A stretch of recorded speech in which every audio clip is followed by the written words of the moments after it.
Hello everyone, welcome to एडुगे। आज इस लेक्चर में इंडिया और जो United States of America USA उसके ट्रेड और टैरिफ इशू के बारे में बात करें। लेक्चर शुरू करने से पहले, डिस्कशन शुरू करने से पहले एक मैं क्वेश्चन रेज कर रहा हूं। आप लोग जरूर अपना जो राय है कमेंट सेक्शन में बताइएगा। आप लोग क्या सोचते हैं कि ट्रंप का दोबारा आना भारत या भारत के बिजनेसमैन के लिए एक क्या बड़ा झटका है क्या? ऐसा मैं क्यों बोल रहा हूं कि हाल ही में फिर से अमेरिका ने दुनिया के लगभग 60 से ज्यादा ऐसे देश हैं जिस पे नए टैरिफ लगाने का ऐलान किया है। और उसमें चौंकाने वाली बात यह है, सरप्राइजिंग बात यह है कि उस लिस्ट में भारत का भी नाम शामिल। ठीक है। जहां दुनिया के कई देशों पर 12.5% 12.5% टैरिफ लगाया गया है, वहीं भारत की बात करें तो भारत पर 10% टैरिफ लगाने का सुझाव प्रोविजन रखा गया है। तो ये इसलिए मैंने क्वेश्चन रेज किया कि ये चीजें हाल फिलहाल में अभी देखने को मिली। अब सवाल ये उठता है कि ये चीजें की शुरुआत कहां से होती है। देखिए, एक मैंने यहां पे टाइमलाइन दे रखा है, उस पे हम लोग डिटेल में डिस्कस करते हैं कि ये चीजें कहां से शुरुआत हुई और कैसे हमको देखने को मिलता है। ये टैरिफ जो वॉर है इंडिया और यूएसए के बीच, इसकी शुरुआत होती है आपकी अप्रैल 2025 में। ठीक है।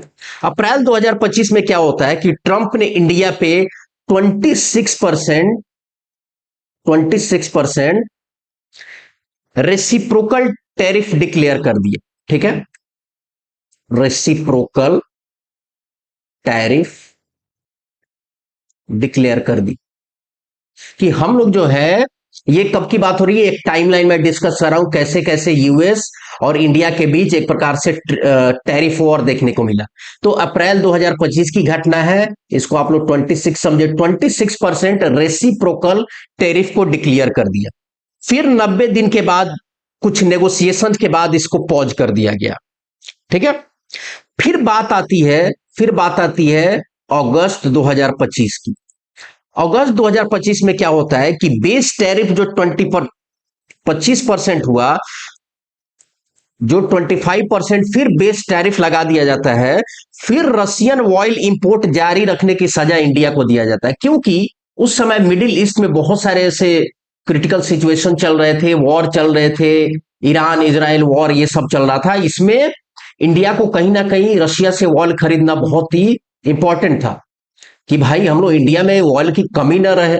तो इसकी वजह से इंडिया ने रशिया से ऑयल खरीदना चालू किया। उसको देखते हुए रशियन ऑयल इंपोर्ट जारी रखने की सजा के तौर पे फिर से जो है आपका एडिशनल 25% जो है, पहले तो 26 था ही, ये एडिशनल 25% टैरिफ जो है अमेरिका के द्वारा लगा दिया जाता है। अब टोटल लगभग कितने हो जाते हैं, ये टोटल टैरिफ हो जाता है आपका लगभग 50% से ऊपर, जो इंडिया और यूएस ट्रेड हिस्ट्री का सबसे बड़ा एक प्रकार से टैरिफ शॉक था। तो ये अगस्त 2025 की बात होती है। अप्रैल में 26% लगाया जाता है एज अ रेसिप्रोकल टैरिफ। अब रेसिप्रोकल टैरिफ क्या होता है मैं आगे लेक्चर में बताता हूं आपको, रेसिप्रोकल टैरिफ। फिर ये बात अगस्त 2025 की आती है। अगस्त 2025 में क्या होता है, अगस्त 2025 में ये चीजें आती है और एक्स्ट्रा 25% टैरिफ जो है इंपोज कर दिया जाता है। और उस एक्स्ट्रा टैरिफ 25% से ये 50% से ऊपर टैरिफ हो जाता है। और ये इंडिया और यूएस ट्रेड हिस्ट्री का सबसे बड़ा टैरिफ शॉक बनता है। फिर ये चीज आती है फरवरी 2026 में। फरवरी 2026 में क्या होता है, मोदी और ट्रंप आपस में बात करते हैं, फोन कॉल होता है। ठीक है। और उस फोन कॉल के बाद एक डील बनता है, एक डील फ्रेमवर्क किया जाता है, जिसमें इंडिया ने रसिया ऑयल खरीदने बंद करने का कमिटमेंट दे देता है। यानी कि इंडिया बोलता है यूएसए की भाई अब हम लोग जो है ना, ये रशियन ऑयल नहीं खरीदेंगे, रशियन ऑयल को खरीदना बंद कर देता है इंडिया। यानी कि फोन कॉल होती है और इंडिया कमिट करता है यूएसए की हम लोग ऑयल नहीं खरीदेंगे। तो जो, क्योंकि इंडिया कमिट करता है तो जो अतिरिक्त 25% जो टैक्स था उसको हटा दिया जाता है और बेस रेट जो है 25% वह 18% लाने का वादा किया जाता है। यानी कि जो एक्स्ट्रा 25% था उसको हटा दिया गया, ठीक है, और उसके बाद जो ये 25% था उसको घटा करके और 18% कर दिया गया। यानी कि अब टोटल टैरिफ 50 से गिर करके 18% यूएसए के द्वारा कर दिया जाता है। फिर ये तो चीजें चल रही थी अभी, लेकिन अभी जुलाई में ये क्यों करंट बन जाता है, करंट न्यूज हमारे लिए इंपॉर्टेंट, कि फिर से जो है यूएसए ने 10 से 12.5% टैरिफ बढ़ाने किया, लगभग 160 से अधिक देशों पर ये ऐलान कर दिया है। और हम लोग किस कैटेगरी में है, तो हम लोग 10% के कैटेगरी में है, ठीक है। तो ये इसलिए इंपॉर्टेंट न्यूज बन जाता है। तो हमने देखा टाइमलाइन कैसे ये चीजें अप्रैल से चालू होती है और अभी जुलाई तक ये चीजें हमको देखने को मिलती है। तो अगर हम लोग बात करें तो ये जो आपका यूएस टैरिफ जो है ना, एक प्रकार का रोलर कोस्टर बन के रह चुका है। कभी 50% से 10%, कभी 6 महीने में बढ़ा दो, कभी घटा दो। तो ये एक प्रकार का हम लोग देखें तो रोलर कोस्टर टाइप का ये यूएस और इंडिया के बीच एक प्रकार का टैरिफ वॉर बन चुका है। अब क्योंकि इतना टैरिफ टैरिफ के बारे में बात हो रहा है तो टाइमलाइन तो आप लोग को होप क्लियर हो गया होगा कैसी ये चीजें आगे बढ़ी। टैरिफ होता क्या है, अभी हम लोग इतना टैरिफ के बारे में बात कर रहे हैं, तो टैरिफ होता क्या है, व्हाट इज टैरिफ। देखिए टैरिफ एक प्रकार से टैक्स होता है, एक प्रकार का टैक्स होता है जो एक देश दूसरे देश के प्रोडक्ट पे इंपोज करता है, ठीक है। यानी एक ये मान लेते यूएसए है और ये इंडिया है, तो इंडिया का प्रोडक्ट अगर यूएसए में जा रहा तो यूएसए क्या है कि इस पे टैक्स इंपोज करेगा, और वो जो टैक्स इंपोज करता है उसी को क्या बोलता जाता है, टैरिफ। अब हम लोग के एक एग्जांपल से मैं समझाता हूं इसको। मान लीजिए कि भारत की एक कंपनी अमेरिका में कोई एक इंडिया की कंपनी है, ठीक है, इंडिया की कोई कंपनी है, वो अमेरिका में एक टी शर्ट बेचती है आपको $10 में, $10 में एक टी शर्ट बेचती है।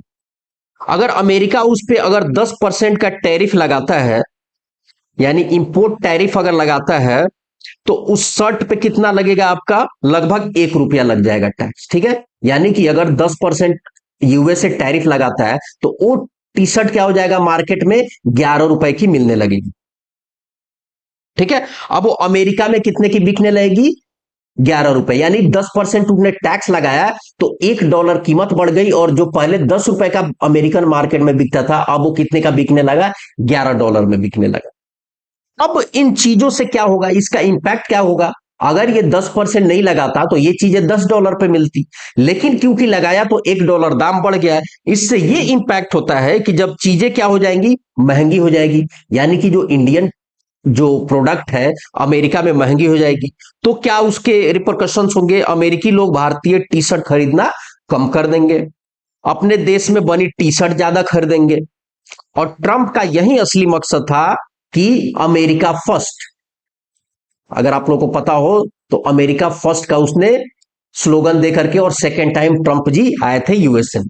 तो टैरिफ लगाने से यही घाटा होता है, क्या होगा कि मार्केट में कंपटीशन जो है वो बढ़ जाएगा, इंडियन प्रोडक्ट स्पेशली उसका दाम बढ़ जाएगा, जिसकी वजह से क्या है, अमेरिकन पीपल जो है वो खरीदना बंद कर देंगे और सोचेंगे भाई ये चीजें महंगा हो गई तो हम क्यों खरीदें, तो अमेरिकन प्रोडक्ट ही खरीदेंगे, ठीक है। तो ये एक प्रकार से इसी को हम लोग टैरिफ बोलते हैं। अब सवाल ये उठता है कि ठीक है लगाने को तो लगा दिया, अब भारत पे इंपोर्ट पर टैरिफ क्यों लगता है, कहने का मतलब कि जो यूएसए ने टैरिफ लगाया इंडिया पे, वो लगाने का क्या मकसद था, ठीक है। सवाल ये भी उठता है, तो हमने तो टाइमलाइन देख लिया कैसे कैसे लगाया, उसके बाद टैरिफ होता क्या है। फिर सवाल ये भी उठ सकता है कि अच्छा ठीक है इंडिया पे टैरिफ क्यों लगाया होगा, भाई कुछ सोच समझ के यूएसए ने इंडिया पे टैरिफ इंपोज किया होगा। तो सबसे पहले तो पहला हमने जो स्टार्टिंग में मैंने डिस्कस किया था उसको बोला जाता है रेसिप्रोकल टैरिफ, रेसिप्रोकल टैरिफ। अब रेसिप्रोकल टैरिफ का मतलब क्या होता है कि बदले में, यानी उसके अपोज में कुछ चीजें लगाना। रेसिप्रोकल का मतलब ही होता है उल्टा, यानी तुमने किया तो हम भी करेंगे। अब ट्रंप का जनरल आर्गुमेंट इसके बारे में ये था कि इंडिया यूएस प्रोडक्ट पर ज्यादा टैरिफ लगाता है। ट्रंप का कहने का यह था कि इंडिया जो है यूएसए के प्रोडक्ट जो आता है उस पर ज्यादा टैरिफ लगाता है। अब इंडिया टैरिफ लगाता है जिससे कि यूएस के प्रोडक्ट है वो इंडिया में महंगे बिके और इंडिया के लोग ना खरीदे। तो क्योंकि इंडिया ज्यादा टैरिफ लगाता है तो हम भी उसके अगेंस्ट में लगाएंगे। तो ये एक प्रकार का रेसिप्रोकल टैरिफ हो गया, यानी कि हम लोग इसका बदला लेंगे। तो एक तो कारण यह था कि यूएसए ने आपका टैरिफ इंपोज किया। दूसरा कारण यह था कि रशियन ऑयल पेनल्टी के तौर पे, रशिया ऑयल पेनल्टी, यूएसए का यह कहना था कि भाई हमने मना किया, हमने सैंक्शन लगा रखा है रशिया पे, फिर भी आप ऑयल खरीद रहे हो रशिया से, तो हम लोग क्या करेंगे, एक प्रकार से टैरिफ लगा करके और पनिशमेंट इंडिया को देंगे। तो ये एक प्रकार सा क्या था कि पनिशमेंट के तौर पे ये टैरिफ देखा जा रहा था। अगर तीसरी बात करें तो फोर्स्ड लेबर टैरिफ, एक प्रकार से यूएसए का कहना था कि हम लोग फोर्स्ड लेबर टैरिफ भी आप पे लगा रहे हैं। इसका मतलब क्या था कि सप्लाई चेन में फोर्स लेबर के आरोप, ये ब्रॉडर 60 कंट्रीज एक्शन है, सिर्फ इंडिया स्पेसिफिक नहीं है।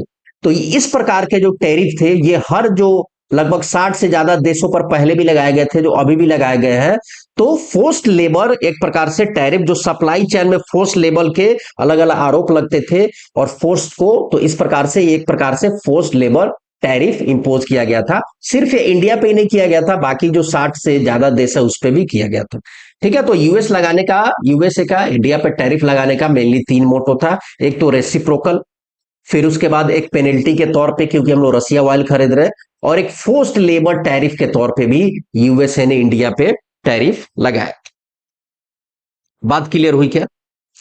अब थोड़ा देख लेते हैं कि यूएसए ने, एक तो हमने देखा कि रेसिप्रोकल टैरिफ लगाया, कहने का मतलब क्या था कि इंडिया भी जो है, इंडिया भी एक प्रकार से हम लोग के ऊपर टैरिफ ज्यादा लगाती है तो हम भी लगाएंगे। अब यानी कि दोनों के बीच क्या होता है, एक प्रकार से ट्रेड देखने को मिलता है, ट्रेड ज्यादा अमाउंट में देखने को मिलता है। लेकिन इस इंडिया और यूएसए के ट्रेड के बीच जो है एक बहुत ही डेफिसिट देखने को मिलता है। ठीक है, डेफिसिट यानी कि ट्रेड घाटा, यानी बहुत गैप देखने को मिलता है। और वो गैप क्या था और उसका क्या रूट कॉज है ये भी हम लोग डिस्कस कर लेते हैं कि इंडिया और यूएसए के बीच एक बहुत ही ट्रेड डेफिसिट देखने को मिलता है, और उसमें कुछ हम लोग डेटा जो है वो मेंशन करेंगे ताकि बात क्लियर हो जाए। अब मेन रूट कॉज ये है कि ट्रंप जो है, ट्रंप भारत से चिढ़ता क्यों है? चिढ़ने का मेन कारण है ट्रेड डेफिसिट, इसलिए मैं इसको भी कवर कर रहा हूं। जब अमेरिका भारत को सामान बेचता है और भारत से खरीदता है तो उसे व्यापार घाटा एक प्रकार से फेस करने को देखा जाता है। किसका? अमेरिका को एक प्रकार से व्यापारी घाटा होता है। व्यापारी घाटा किस चीज में? यानी कि इंडिया जो है अपना ज्यादा सामान बेचता है यूएसए के मार्केट में, लेकिन यूएसए कम बेचता है। इस प्रकार से एक ट्रेड डेफिसिट देखने को मिलता है। अगर नंबर की बात करें, नंबर से चीजें क्लियर हो जाएगी, तो 2025 में अमेरिका का भारत के साथ सिर्फ गुड्स के व्यापार में करीब, अगर गुड्स की सिर्फ बात करें ना, तो ये लगभग आपका 58.2 बिलियन डॉलर के करीब जो है ना ट्रेड डेफिसिट था। अब इतना डेफिसिट होगा, इसलिए जो है ट्रंप हमेशा इंडिया के साथ बौखलाए रहता है और टैरिफ हमेशा इंपोज करने की बातें करता रहता है। इस कड़ी में और देखिए तो अमेरिका ने भारत को करीब, यूएसए ने जो है भारत को करीब, इंडिया को करीब 45.6 बिलियन डॉलर का सामान बेचा, लेकिन भारत ने, लेकिन इंडिया ने यूएसए को लगभग 103.8 बिलियन डॉलर का सामान बेचा है। बात क्लियर हुई क्या? तो इसी वजह से देखिए कितना डेफिसिट, यूएसए इंडिया में सिर्फ और सिर्फ 45.6 बिलियन अपना सामान बेच रहा, और वहीं इंडिया यूएसए को लगभग 103.8 बिलियन, यानी कि बहुत लगभग 58 बिलियन डॉलर का ट्रेड डेफिसिट देखने को मिलता है। इसलिए ट्रंप जो है ना, ट्रंप हमेशा चिढ़ते रहता है और टैरिफ टैरिफ लगाने की बातें करता रहता है। तो ये एक गैप देखने को मिलती है। तो ये भी एक डेटा इंपॉर्टेंट बन जाता है कि यूएस और इंडिया के बीच जो ट्रेड डेफिसिट है ना, ये लगभग आपका 58.2 बिलियन डॉलर के आसपास है। ठीक है, ये क्लियर हुआ। अब हम लोग देखते हैं कि क्योंकि ये टेरिफ अभी हाल फिलहाल में 10% लगाया गया है, उसका इंडियन एक्सपोर्टर पे क्या असर होगा। तो मेनली जो है India textile and garment, pharmaceutical और मेटल में, खास करके स्टील और एल्यूमिनियम में जो है ये एक्सपोर्ट करती है। अब ये भारत के लिए क्यों जरूरी है, क्योंकि लाखों जो मजदूर है इससे एसोसिएट है। ठीक है, अगर टेक्सटाइल की बात करें अलग से और गारमेंट, तो लाखों मजदूर भारत के इस टेक्सटाइल और गारमेंट सेक्टर में काम करते हैं। ये सेक्टर जो है लाखों मजदूरों को काम देता है। तो अगर टैरिफ के अगर 10% बढ़ जाता है तो क्या हो जाएगा कि कहीं ना कहीं मजदूरों को उतना पैसा देना इंडिया के लिए और इन खास करके इन सेक्टरों के लिए थोड़ा मुश्किल हो जाएगा। तो फिर क्या होगा, एक तरीके से अनएम्प्लॉयमेंट वाली चीजें हो जाएगी। ठीक है, उतना प्रोडक्शन नहीं हो पाएगा। और जिससे ये चीजें देखने को मिलेगा कि बांग्लादेश और वियतनाम जो टेक्सटाइल और गारमेंट सेक्टर में बहुत ही आगे है एक्सपोर्ट में, उन जैसे देशों का मुकाबला करना इंडिया के लिए थोड़ा कठिन हो जाएगा। ठीक है, क्योंकि इनका मार्जिन बहुत कम है। तो ये भी टेक्सटाइल और गारमेंट सेक्टर में बांग्लादेश और वियतनाम जो बहुत ही मैसिव लेवल पे एक्सपोर्ट करते हैं। फार्मास्यूटिकल की बात वही है कि अमेरिका अपनी 40% से ज्यादा जेनेरिक दवाइयां भारत से ही लेता है। ठीक है, तो इसलिए ये जरूरी है कि फिर से अगर 10% बढ़ जाएगा तो क्या हो जाएगा कि अगर दवाइयों पर टैक्स लगा दे तो अमेरिकी मरीजों के लिए इलाज महंगा होगा, जिससे भारतीय कंपनी को नुकसान झेलना पड़ सकता है। ठीक है, तो ये एक प्रकार से ये भी नुकसान है 10% का। मेटल की बात करें तो भारत अमेरिका को भारी मात्रा में मेटल एक्सपोर्ट करता है। ठीक है, ये भी ध्यान में रखिएगा आप लोग, खास करके स्टील और एल्यूमिनियम। तो फिर वही 10% अगर बढ़ जाता है तो क्या होगा कि फिर वहां पे जो इंडिया का सेल है, इंडिया का जो प्रोडक्ट है खास करके मेटल, उसका सेल कम हो जाएगा और इंडिया को एक प्रकार से मेटल इंडस्ट्री को तगड़ा झटका लग सकता है। तो ये इंडिया के एक्सपोर्ट पे ये जो हाल फिलहाल में फिर से 10% टैरिफ बढ़ाने की बात की गई है, इस पे इसका इंपैक्ट पड़ेगा। बात क्लियर हुई। अब सवाल ये उठता है कि ठीक है, हमने एक्सपोर्ट पे तो बात कर लिया। अच्छा, इसका भारत पे, भारत की अर्थव्यवस्था पे क्या प्रभाव पड़ेगा। भारत की अर्थव्यवस्था पर प्रभाव, ठीक है, इंडियन इकोनॉमी पे क्या इसका इफेक्ट पड़ेगा। अब इसका इफेक्ट बहुत ही दो तीन तरीकों से पड़ सकता है। और कौन कौन से तरीके, तो सबसे पहले तो क्या होगा कि रुपीस, तो जो हमारा करेंसी है वो क्या होगा, एक्सपोर्ट की माने तो हमारे रुपए की वैल्यू घटेगी। ठीक है, तो देश में डॉलर कम आएंगे और जिससे डॉलर के मुकाबले रुपए कमजोर होता दिखेगा। तो सबसे पहले तो क्या होगा, रुपए का डिवैल्यूएशन हो जाएगा, डॉलर के मुकाबले रुपया की कीमत और बढ़ जाएगी, रुपया कमजोर हो जाएगा एक प्रकार से। दूसरा तो इन्फ्लेशन का चांसेस इंडिया इकोनॉमी में देखने को मिलेगा, यानी महंगाई। अब वो महंगाई क्या होगा, अगर मान लीजिए भारत ने बदले में अमेरिकी सामानों पर टैक्स लगा दिया तो भारत के अंदर कुछ भी विदेशी चीजें महंगी हो सकती है। मान लीजिए कि इंडिया ने भी रिटेलिएट किया कि नहीं भाई तुम लगा रहे हो तो हम भी लगाएंगे, तो प्रोडक्ट क्या होगा, आपस में एक कंपटीशन बढ़ेगा, जिसकी वजह से ये चीजें जो है कि तुमने लगाया तो हम भी लगाएंगे। तो इंडियन इकोनॉमी में इन्फ्लेशन यानी कि आपका महंगाई भी बढ़ने का डर बना रहेगा। तीसरा जो है हमारे जीडीपी पे भी इसका इफेक्ट पड़ेगा, क्योंकि अमेरिका भारत का सबसे बड़ा ट्रेडिंग पार्टनर है। ठीक है, यूएसए और भारत सबसे बड़ा आपस में ट्रेडिंग पार्टनर है। अगर वहां हमारे सामान की डिमांड गिरती है तो हमारी जीडीपी ग्रोथ रेट पर भी इसका कहीं ना कहीं दबाव जरूर आएगा, क्योंकि प्रोडक्ट महंगा हो गया अमेरिकन मार्केट में तो उतना सेल नहीं हो पाएगा, जिसकी वजह से क्या है कि हमारे एक्सपोर्ट भी थोड़े कम हो जाएंगे, जिससे कहीं ना कहीं इनडायरेक्टली जीडीपी पे भी इसका प्रभाव पड़ेगा। तो ये हमारे अर्थव्यवस्था पे भी प्रभाव पड़ सकता है। अब सवाल ये उठता है कि ठीक है, ये सब तो चीजें चल रही है, तो भारत क्या कर सकता है, इंडिया का रिस्पॉन्स क्या हो सकता है। इंडिया इंडिया का रिस्पॉन्स क्या हो सकता है। ठीक है, तो सिंपली इंडिया दो तीन रिस्पॉन्स ले सकता है। तो सबसे पहले तो एक रिटेलिएटरी टैरिफ लगा दे। ठीक है, रिटेलिएटरी टैरिफ। अब रिटेलिएटरी टैरिफ का मतलब आप लोगों को क्लियर हो गया होगा, यानी कि जैसा भारत ने पहले भी किया है, अगर अमेरिका हमारे कपड़ों पर टैक्स लगाएगा तो भारत अमेरिका से आने वाले जितने भी इंपॉर्टेंट अगर कुछ प्रोडक्ट मान ले, मैं बता देता हूं यहाँ पे कि अमेरिका अमेरिका यूएसए से जो भारत में कुछ प्रोडक्ट आते हैं ना, उसमें खास करके बात करें तो आलमंड आते हैं, बहुत ही लार्ज एक्सटेंट पे आलमंड। उसके बाद आपके अखरोट हो गए, अखरोट, सेव, ये सब कुछ चीजें जो है ये यूएसए से इंडिया में आता है। तो हम लोग क्या कर सकते हैं, रिटेलिएटरी टैरिफ के तौर पे अगर वो लोग हमारे कपड़े जो मेनली स्पेस बात करें, यानी कि टेक्सटाइल और गारमेंट पे बात करें, अगर उस पे वो लोग टैक्स या टैरिफ बढ़ाते हैं तो हम लोग भी अमेरिका से आने वाले प्रोडक्ट पे टैरिफ लगा सकते हैं। तो इंडिया का तो पहला रिस्पॉन्स ये हो सकता है। दूसरा ये रिस्पॉन्स हो सकता है कि द वॉयल कार्ड हम लोग खेल ले, ठीक है। अब वॉयल कार्ड करने का मतलब क्या है, द वॉयल कार्ड यानी एक प्रकार से रशियन वॉयल डील हम लोग कर ले कि भाई तुम लगाते रहो, हम लोग रशिया से वॉयल डील कर लेंगे।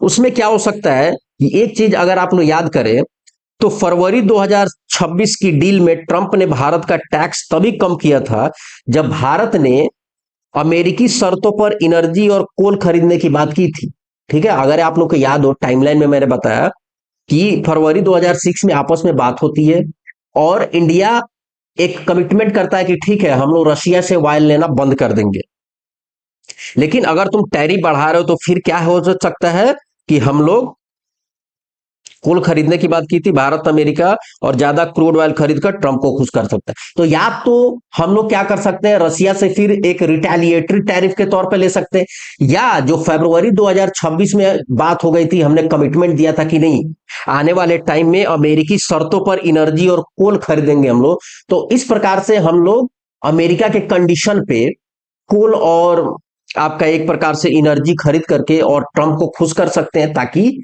ये टैरिफ कम कर सके। तो एक वाइल्ड कार्ड हम लोग खेल सकते हैं। तीसरा इंडिया का रिस्पॉन्स क्या हो सकता है कि एक्सपोर्ट डाइवर्सिफिकेशन हम लोग देख सकते हैं।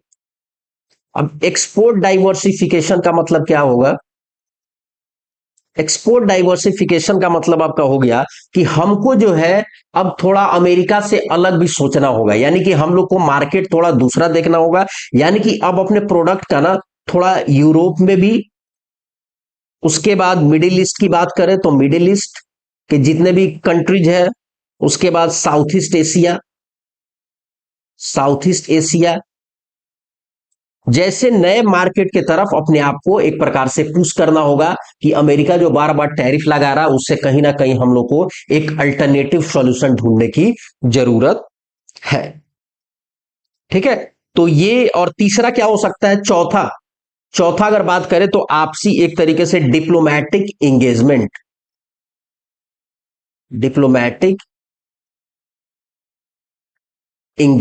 यानी कि आपस में डायलॉग करके इंडिया के ऑफिशियल्स मिले, यूएसए के ऑफिशियल्स मिले और आपस में बातचीत करके भी इस पे कुछ सॉल्यूशन निकाला जा सकता है। तो ये इंडिया का रिस्पॉन्स जो है इस प्रकार से हो सकता है। हमने 4 रिस्पॉन्स यहाँ पे डिस्कस किए। तो इस प्रकार से जो हाल ही में ट्रंप के द्वारा दोबारा भारत पे 10% का जो अभी फिलहाल टैरिफ लगाया गया है, कैसे किस प्रकार ये चीजें हुई, हमने पूरा डिटेल में डिस्कस किया। टाइमलाइन से लेकर के चीजें कहां से शुरुआत हुई, उसके बाद टैरिफ होता क्या है, फिर उसके बाद आखिरकार यूएस टैरिफ लगाता क्यों है इंडिया पे, फिर उसके बाद यूएस और इंडिया के बीच जो ट्रेड होता है सबसे ज्यादा उसमें ट्रेड डेफिसिट कितना है वो हमने डिस्कस किया। उसके बाद इंडिया का इस एक्सपोर्ट सेक्टर पे इसका क्या प्रभाव पड़ेगा वो भी हमने देखा। उसके बाद भारत की अर्थव्यवस्था पर उसका क्या प्रभाव देखने को मिलेगा, स्पेशली रुपया थोड़ा कमजोर हो जाएगा, इन्फ्लेशन की सिचुएशन देखने को मिल सकती है, उसके बाद जीडीपी में गिरावट देखने को मिल सकती है, ये चीजें हो जाएगी। उसके बाद हमने देखा कि इंडिया का रिस्पॉन्स क्या हो सकता है, ठीक है। तो इंडिया का रिस्पॉन्स हमने पूरे डिटेल में देखा। तो इस तरह ये लेक्चर मैं यहीं पे एंड करता हूं। होप आप लोग को ये टैरिफ का जो वॉर चल रहा है इंडिया और यूएसए के बीच, ये टॉपिक जो है क्लियर हुआ होगा। तो thank you very much for discussion.